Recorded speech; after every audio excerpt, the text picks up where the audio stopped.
Seberapapun jarak yang ditempuh, pasti akan selalu merasakan perjalanan pulang terasa lebih cepat dibandingkan pergi. Apa yang membuat hal itu bisa terjadi? Siapa yang pernah merasakan kalau perjalanan pulang terasa lebih cepat daripada pergi? Padahal jarak yang ditempuh saat pulang dan pergi itu sama aja kan? Hal ini memang benar terjadi. Para peneliti sudah lama mengamati fenomena yang terlihat sangat biasa ini. Karena semua orang merasa perjalanan pulang lebih cepat daripada pergi atau biasa disebut return trip effect. Lalu, apa sih return trip effect itu? Apakah sama dengan halusinasi? Return trip effect itu adalah semacam efek yang dialami oleh manusia saat mau berpergian, yang merasa perjalanan pulang ditempuh jauh lebih cepat daripada saat mau pergi. Padahal jarak tempuh perjalanan pergi sama saja seperti perjalanan pulang loopers. Melansir dari Brightside, para ilmuwan meyakini bahwa efek perjalanan pulang terasa lebih cepat karena kita sebelumnya telah familiar dengan rute perjalanannya. Lantas, kenapa ya bisa begitu? Faktanya itu semua hanya ada di dalam otak kita loopers. Pada dasarnya hal ini tidak benar-benar terjadi loopers. Dikutip dari The Washington Post, 11 Juni 2015, sebuah studi yang diterbitkan jurnal PLOS ONE menunjukkan efek perjalanan pulang memang benar-benar ada. Berikut penjelasan ilmiahnya. 1. Lebih fokus. Saat dalam perjalanan pergi, otak kita cenderung lebih fokus untuk mencerna rute dan objek yang kita temui sepanjang jalan.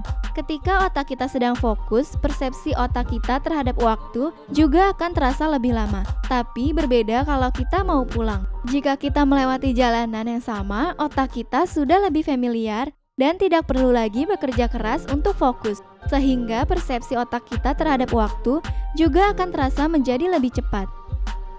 Ditambah lagi, kalau pulang biasanya beban pikiran kita tidak sama seperti saat pergi. Jadi lebih santai gitu deh loopers. Menurut sebuah penelitian di Selandia Baru, menemukan bahwa fenomena ini lebih sering terjadi ketika kita berpergian ke tempat baru yang belum dikenal, karena otak kita mencoba lebih fokus. Sedangkan di tempat yang sudah kita kenal atau lalui tiap hari, fenomena ini lebih jarang terjadi. 2. Ekspektasi waktu tiba.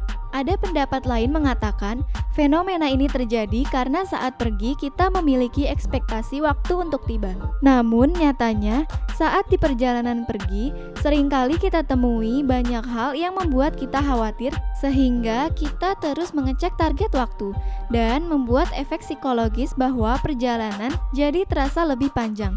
Sedangkan saat di jalan pulang, perjalanan terasa lebih pendek karena kita seringkali tak terbebani lagi ekspektasi waktu kita untuk sampai di tujuan. Saat pergi, kita sering tidak mengetahui rute perjalanan yang ingin ditempuh. Sementara dalam perjalanan pulang, kita pasti lebih familiar sehingga membuat waktu terasa lebih cepat. Memang benar bahwa orang tidak mengalami efek perjalanan pulang pada perjalanan yang sering mereka lakukan, seperti perjalanan sehari-hari. Sementara, mereka yang melakukan 2 perjalanan satu arah tidak mengalami fenomena tersebut. Nah loopers, semoga tayangan ini tidak hanya membantu loopers memahami waktu perjalanan, tapi juga membantu mengingatkan loopers untuk selalu menikmati perjalanannya.